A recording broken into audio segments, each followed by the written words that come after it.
ከሀገራችን መልክትና ከእሳት ወጀብ በኋላ ተመልሰን ተገኝተናል። የተከበራችሁና የተወደዳችሁ አድማጮች ከልቡ የቀረበውን ትርታ 97.6 ኤፍኤም ነው ያደመጣችሁ የምትገኙት። አሁን ሰዓቱ ከሀገር ውስጥና ከባህር ማዶ የተመራረጡ ዜናዎች ወደ እናንተ የምናደርስበት ሰዓት ላይ እንገኛለን። ሀገሬ ጉዳዮችን ቀዳሚ በማድረግ እንጀምራለን። ምንም አይነት አዲስ የታሪፍ ጭማሪ ያለመደረጉን አገልግሎቱ አስታወቀ። ከ2 ዓመታት በፊት ይፋ ከተደረገው የታሪፍ ማሻሻያ ውጪ ምንም አይነት አዲስ የተጨመረ የታሪፍ ጭማሪ አለመደረጉን የኢትዮጵያ ኤሌክትሪክ አገልግሎት አስታውቋል። ከደንበኞች ለሚነሱ ጥያቄዎች በሰጡት ማብራሪያ ከ18 ዓመታት በኋላ የተደረገው የታሪፍ ማሻሻያ በሕዝቡ ላይ ከፍተኛ ጫና እንዳይፈጥር ለ4 ዓመታት ተከፋፍሎ በየሩብ ዓመቱ እንዲተገበር መወሰኑን የገለጹት የተቋሙ ዋና ስራ አስፈጻሚ ኢንጂነር ጌቱ ገረመው ናቸው።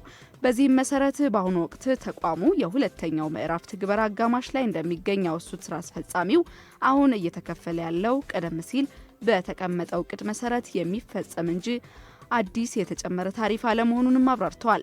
ዋና ስራ አስፈጻሚው አክለውም በወር ከ50 ኪሎዋት ሰዓት በታች የሚጠቀሙ አነስተኛ ገቢ ያላቸው ደንበኞች ክፍያ በድርጅቱ በኩል ከ50 በመቶ በላይ እንደሚደጎምም ጠቁመዋል።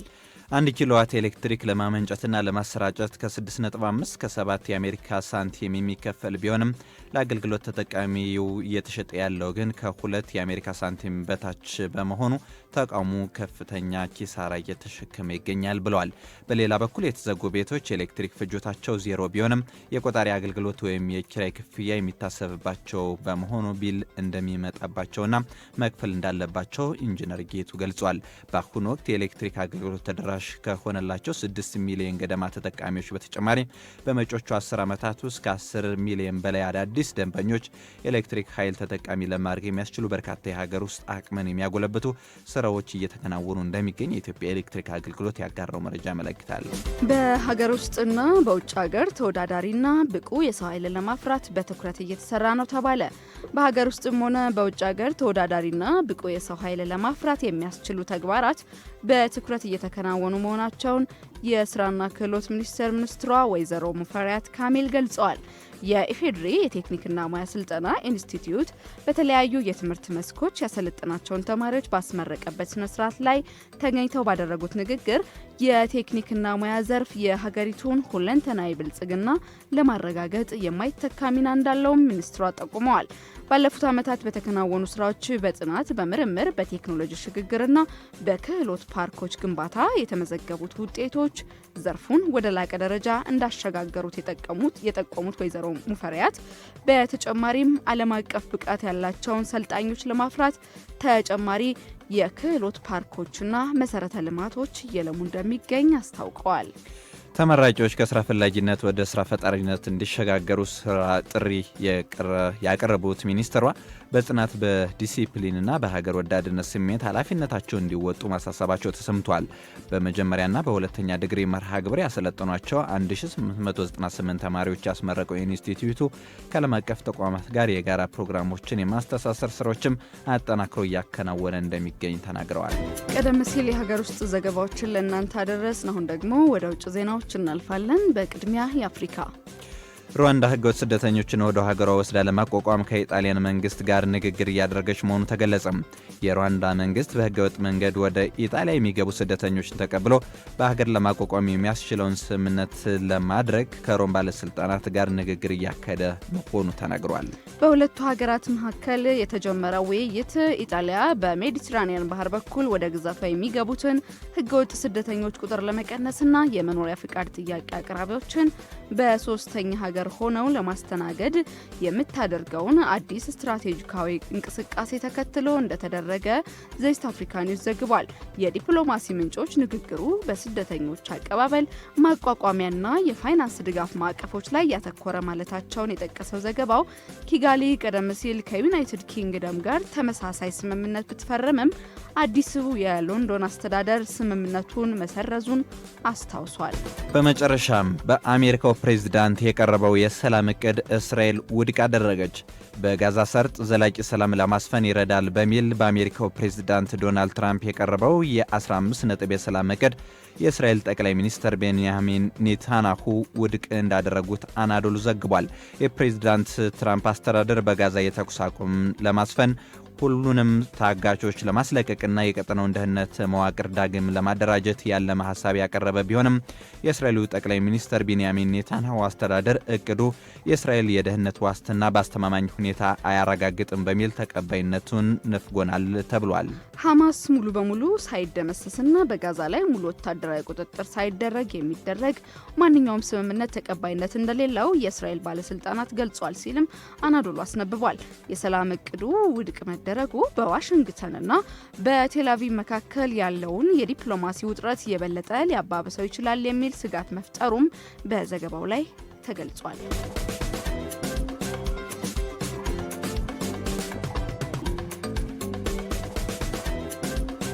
ጠዋታችሁ እንዴት ነው? ደውሉልን። ምን ይመስላል የሚለውን ደግሞ ለኛ ማጋራት ትችላላችሁ። ይህንን ሰዓት በአጋርነት ከኛ ጋር አብረውን እየሰሩ ያሉ ተቋማት አሉ። አንዱም እናት ባንክ ነው። እናት ባንክ ዘርፈ ብዙ አገልግሎቶችን እንደሚሰጥ ይታወቃል። ከነዛ መካከል ደግሞ የውጭ ምንዛሪ አገልግሎት አንዱ ነው። ከውጭ ሀገር የተላከ ገንዘብ በእምነት የሚደርስበት ቦታ ከተባለ እናት ባንክ አንዱ ተመራጭ ባንክ ነው። ከውጭ ሀገር ከወዳጅ ዘመዶ፣ ከቤተሰቦ፣ ከጓደኛው የተላከለውትን የውጭ ሀገር ገንዘብ በእናት ባንክ በኩል ይመንዝሩ፣ ይቀበሉ፣ ላሰቡት ዓላማ ያውሉ የሚላችሁ እናት ባንክ በአዲስ አበባ ከተማና በሌሎች በክልል ከተሞች ባሉ ቅርንጫፎቻችን ጎራ ቢሎ እኛ በእምነትና በቅልጥፍና ልናስተናግዳችሁ ዝግጁ ነን የሚላችሁ እናት ባንክ ይህንን ሰዓት በአጋርነት ከኛ ጋር አብሮን እየሰራ ያለ ተቋም ነው። እናት ባንክ ማን እንደ እናት አጋራችን ስለሆነ እጅግ አድርገን እናመሰግናለን። ሌላኛው የሰዓት አጋራችን ራይድ ነው። ራይድ 8294 ላይ በመደወል ወይም የራይድ መተግበሪያን ከአፕ ስቶር ወይም ከፕላይ ስቶር በማውረድ ደንበኞችን ወደ ፈለጉበት ቦታ መድረስ ትችላላችሁ። እንዲሁም ራይድ ኮርፖሬት አስተማማኝ የመጓጓዣ አገልግሎትን ያቀርብላችኋል። እንግዲህ የሰራተኞች ማመላለሻ፣ የደንበኞች ስብሰቦችን፣ የአውሮፕላን ማረፊያ ዝውውሮችን ወይም ከፍተኛ የስራ መሪዎችን ጉዞ በራይድ ኮርፖሬት መጠቀም ትችላላችሁ። ሁሉንም በአንድ ድርጅት አካውንት በማድረግ ማዕከላዊ ክፍያ አከፋፈል፣ ዝርዝር የጉዞ ሪፖርቶችን፣ ቀለል ያለ የውጭ አስተዳደርን በመጠቀም የትራንስፖርት ወጪዎችን ይቆጣጠሩ። ራይድ ኮርፖሬት የሰዓት አጋራችን ስለሆነ እጅግ አድርገን እናመሰግናለን።